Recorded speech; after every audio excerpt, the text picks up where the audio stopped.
साथियों नमस्कार।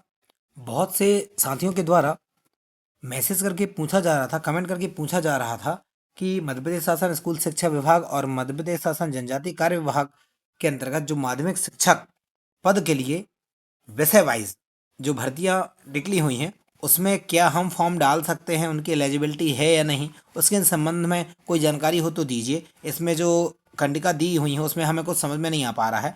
तो चलिए आज के इस मैटर में हम पूरा क्लियर करते हैं सभी शिक्षक साथियों को। तो जो भी इसकी तैयारी कर रहा है उन सभी के लिए बहुत ही महत्वपूर्ण वीडियो है।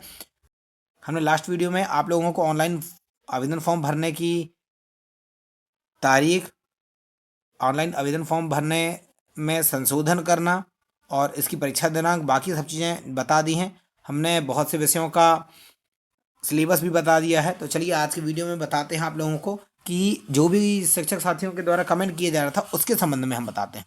चलिए देखिए, यहाँ पर सबसे पहले माध्यमिक शिक्षक विषय लिखा हुआ है। सबसे पहले तो हम लोग ये देखें कि किसके किसके लिए वैकेंसी आई हुई है।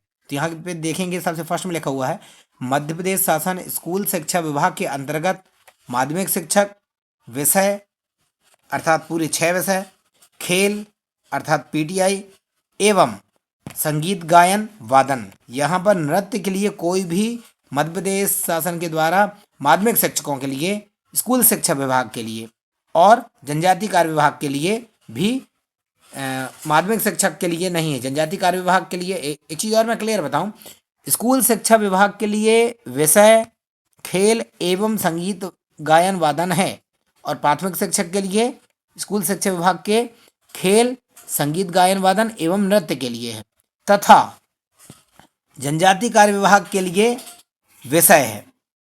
माध्यमिक शिक्षक के लिए विषय, जनजातीय कार्य विभाग के लिए किसी प्रकार से कोई भी खेल के लिए नहीं है, संगीत वादन के लिए नहीं है, गायन वादन के लिए नहीं है वैकेंसी, है ना।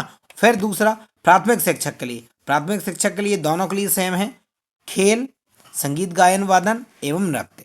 तो ये चीज़ आपको क्लियर हो गई कि जनजातीय कार्य विभाग में केवल विषय के लिए है, ना कि खेल के लिए और संगीत गायन वादन के लिए कोई भी वैकेंसी नहीं है। ट्राइबल डिपार्टमेंट के लिए, स्कूल शिक्षा विभाग के लिए, सॉरी जनजातीय कार्य विभाग के लिए यहाँ पर ये क्लियर लिखा हुआ है। ठीक है, ये क्लियर हुआ आप लोगों को। अब आगे देखते हैं हम लोग यहाँ पर कौन कौन एलिजिबल हैं इसमें फॉर्म डालने के लिए। तो देखेंगे यहाँ पर दिया गया है अध्याय 1 लिखा हुआ है शिक्षक चयन परीक्षा संबंधी विभागीय नियम एवं पदवार आरक्षण तालिका। किस प्रकार से कौन कौन आवेदन कर सकते हैं उसके बारे में बताया गया है। यह निर्देश उन समस्त आवेदकों पर लागू होंगे जो मध्य प्रदेश शासन स्कूल शिक्षा विभाग तथा मध्य प्रदेश शासन जनजातीय कार्य विभाग के अंतर्गत शिक्षकों की सीधी भर्ती हेतु चयन परीक्षा 2024 हेतु आवेदन कर रहे हैं। मान लो बात आप फॉर्म डालने वाले हो तो ये आपके लिए जो भी दिशा निर्देश दिए गए हैं उन सभी आपके ऊपर भी लागू होते हैं। फिर देखेंगे क्या बताया गया है। मध्य प्रदेश राज्य स्कूल शिक्षा सेवा शैक्षणिक संवर्ग सेवा शर्तें एवं भर्ती नियम 2018 एवं समय समय पर यथा संशोधित नियमों के नियम 8 के उपनियम 5 के अनुसार चयन परीक्षा निम्न शर्तों के आधार पर आयोजित होगी।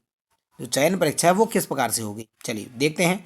माध्यमिक शिक्षक विषय की सबसे पहले दिया गया पद का विवरण। मध्य प्रदेश शासन स्कूल शिक्षा विभाग एवं मध्य प्रदेश शासन जनजातीय कार्य विभाग के अंतर्गत माध्यमिक शिक्षक अर्थात विषय वाले, उनका वेतनमान न्यूनतम वेतनमान 32,800 प्लस महंगाई भत्ता होगा। वेतनमान दिया गया है। अब यहाँ पे हम लोग देखते हैं कौन कौन सी पात्रता रखते हैं, है ना। फिर दूसरा दिया है पद की श्रेणी तृतीय श्रेणी अकादमिक, पद संख्या 7,929 स्कूल शिक्षा विभाग की, टोटल भर्तियां हैं 7,929 और स्कूल शिक्षा विभाग की 7,082 और जनजातीय कार्य विभाग की है 847।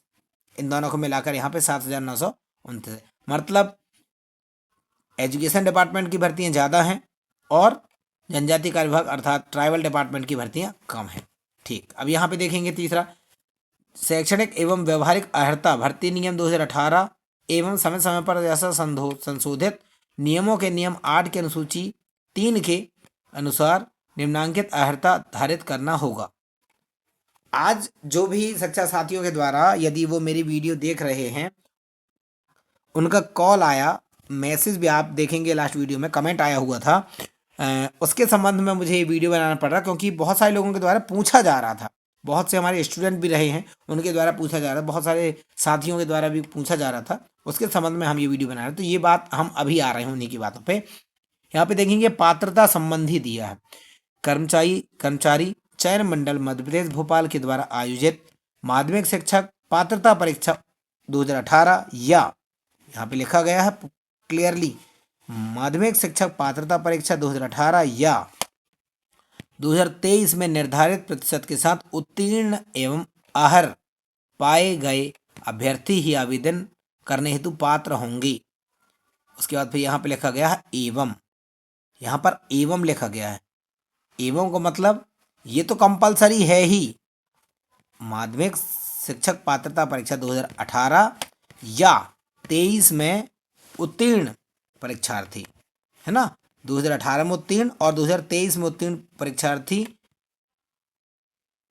ही फॉर्म डाल सकते हैं।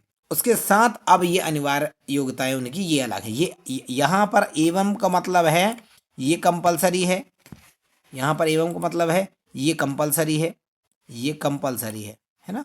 यहाँ पर ये क्या है, ये जो है ये कंपलसरी है, ये वाला पॉइंट पात्रता परीक्षा वाला जो पॉइंट है ये कंपलसरी है।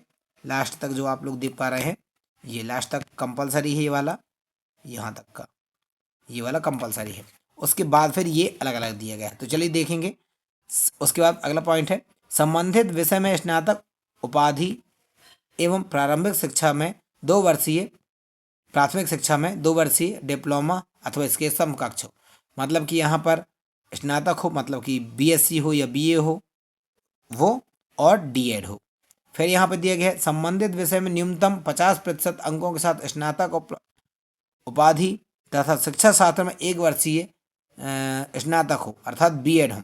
शिक्षा शास्त्र में बीएड हो अर्थात यहाँ पे देखेंगे ये डीएड कहलाया, 2 वर्षीय पाठ्यक्रम, 2 वर्षीय पाठ्यक्रम डीएड, और जो बीएड है वो 1 वर्षीय स्नातक उपाधि बीएड होना चाहिए, और उसके साथ कम से कम 50% अंक होना चाहिए, कम से कम 50% अंक होना चाहिए। ठीक है। फिर तीसरा पॉइंट दिया है संबंधित विषय में न्यूनतम 45 अंकों के साथ स्नातक उपाधि। देखेंगे यहाँ पे तीसरी, ये सभी कंडिकाएं अलग अलग हैं। यदि कोई डीएड है तो वहाँ पे परसेंटेज के बारे में नहीं दिया गया है, फॉर्म भरते समय पता चलेगा। संबंधित विषय में न्यूनतम 50 अंक बीएड के साथ मांगा गया है और 45% अंकों के साथ स्नातक उपाधि एवं इन संबंध में समय समय पर जारी राष्ट्रीय अध्यापक शिक्षा परिषद के द्वारा मापदंड मान्यता क्रियाविधि विनियमों के अनुसार शिक्षा शास्त्र में स्नातक उपाधि बीएड ये दिया गया। यहाँ पर भी बीएड के बारे में बताया गया, लेकिन राष्ट्रीय अध्यापक शिक्षा परिषद के विनियमों के अनुसार शिक्षा शास्त्र में। ठीक है। फिर यहाँ पे देखेंगे क्या दिया गया है, ये अथवा दिया है, ये अथवा दिया है ना। तो यहाँ पे देखेंगे कम से कम 50% अंकों के साथ हायर सेकेंडरी। देखेंगे यहाँ पर कम से कम 50% अंकों के साथ हायर सेकेंडरी, मतलब कि 12वीं क्लास में कम से कम 50% होना चाहिए। ठीक है। फिर इसके समकक्ष प्रारंभिक शिक्षा शास्त्र में 4 वर्षीय स्नातक अर्थात BLEd, मतलब ऐसे छात्र जो बीएससी बीएड किए हुए हैं वो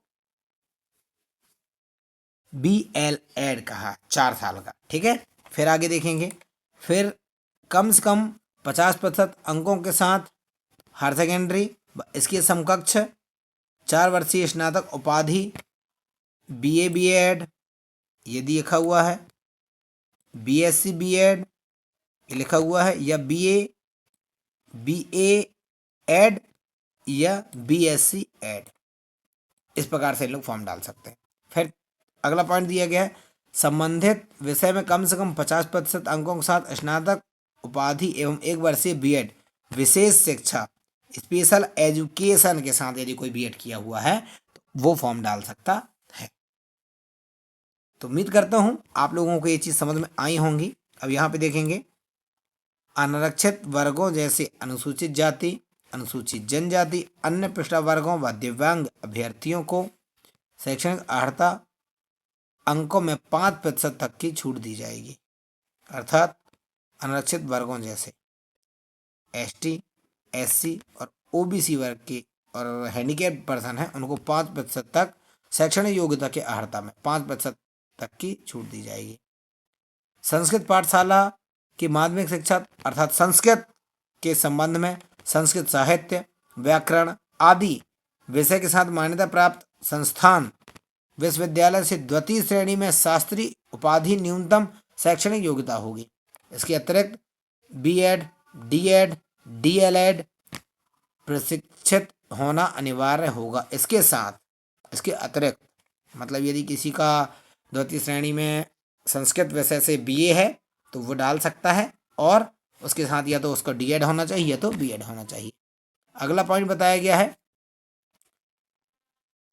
यहाँ पे आ गया माध्यमिक शिक्षक खेल के बारे में। तो माध्यमिक शिक्षक खेल के बारे में हम नेक्स्ट वीडियो में बताएंगे।